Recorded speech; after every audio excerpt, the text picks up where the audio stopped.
Warren, let's start with this $60 billion mistake for JobKeeper. How did the Treasury get the numbers so wrong? Yeah, good afternoon, Kieran. Well, it looks like they were forecasting a worst-case scenario to get to their $130 billion, whereas everyone else was talking about a central-case scenario, which, as we now know, for the government's a 10% fall in GDP this quarter, and for the RBA is a 10% fall in GDP this quarter. So essentially, we had a situation where JobKeeper was all about the worst-case scenario, and they had a central case, which is a much better outcome for the economy. Still a very bad outcome, I might say, but better than the worst case, and of course is consistent with what we now know is the 3 million people who are going to take it up.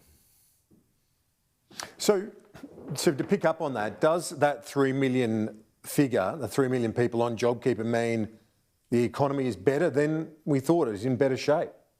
Well, I think some people will take that interpretation, but I think really the issue is that what kind of economy were we going to have where half the workforce was employed by companies that were eligible for JobKeeper?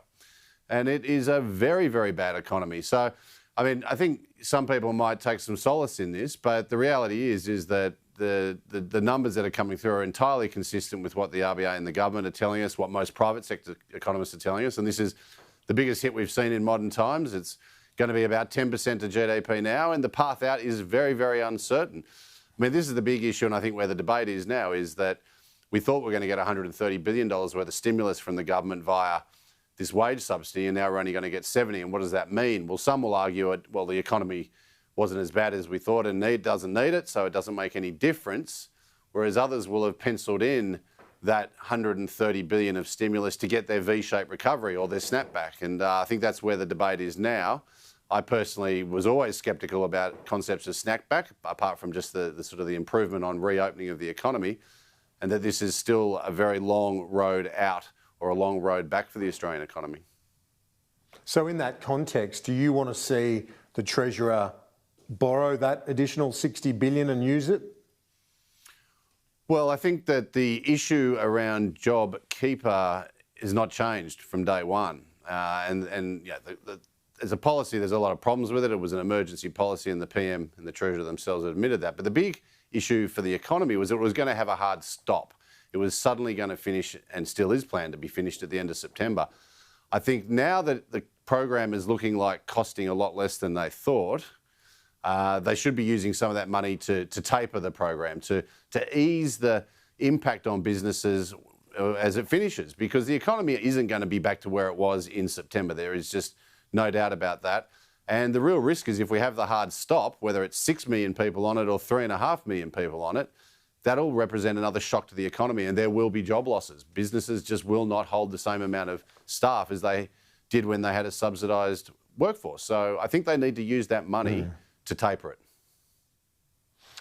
To taper it. And with this speech tomorrow from the Prime Minister, would you like to see some big ticket items, some infrastructure spending, whether it is tomorrow or whether it is October at the May budget, in terms of the way ahead? What needs to be done to help that recovery phase?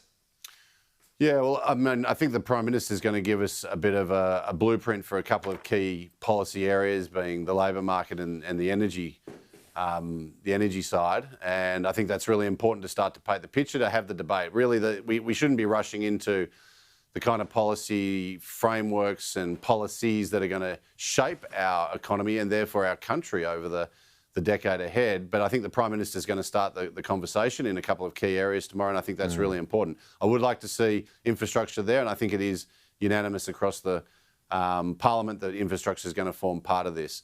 But I think the really interesting part of this is going to be, how they're going to support industry beyond just sort of looking for cheap energy to help manufacturing. Is what are they going to do around these critical industries? And I think that's really important over the next few months, is to get some view on that. What's your overall view on what the key for the economy is over the next 6 to 12 months?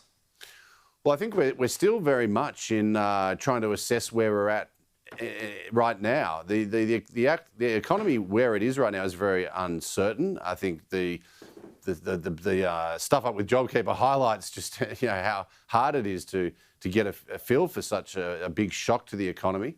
So I think there's two things right now economists need to be focused on, and we need to be sort of assessing to get a sense of this. Is first of all how successful we're going to be in reopening the economy. We're going quite hard actually in reopening, and are we going to get a second wave? Because if we get a second wave, all bets are off. We're back to square one. So I think the health issue is dominant here for the next 4 or 5 weeks. But beyond the health issue, how quickly do Australians take to these new freedoms post-lockdown? How quickly are we going back to the shops and spending? How quickly are we going back to restaurants and going on holidays and all that sort of thing? And that's going to define the speed of the recovery in the economy, the snapback that they're looking for. And it's going to define the ability of businesses to employ people and bring people back onto payrolls. So I think those are the two issues that are really front and centre for the economy right now. Yeah, I guess the vaccine story is a big one in that context. Also, the state's borders is crucial as well in that recovery phase, isn't it? That some of those restrictions ease so that the interstate travel can resume. Well, it's a big sign of normalisation for both core business activities. This is a highly integrated economy. I mean, the concept that we're sort of a series of different states is a very loose one, and we have business across borders, and it needs to be reinvigorated. People need to make those connections. Plus, of course, you got the tourism story. So I think you really need to make sure that we open Australia up once and for good. And look, I think we need to see another 4 weeks before we can make a clear call on that. And I don't think those states that are holding back on it are going to change their view until we see what the risks of a second wave are.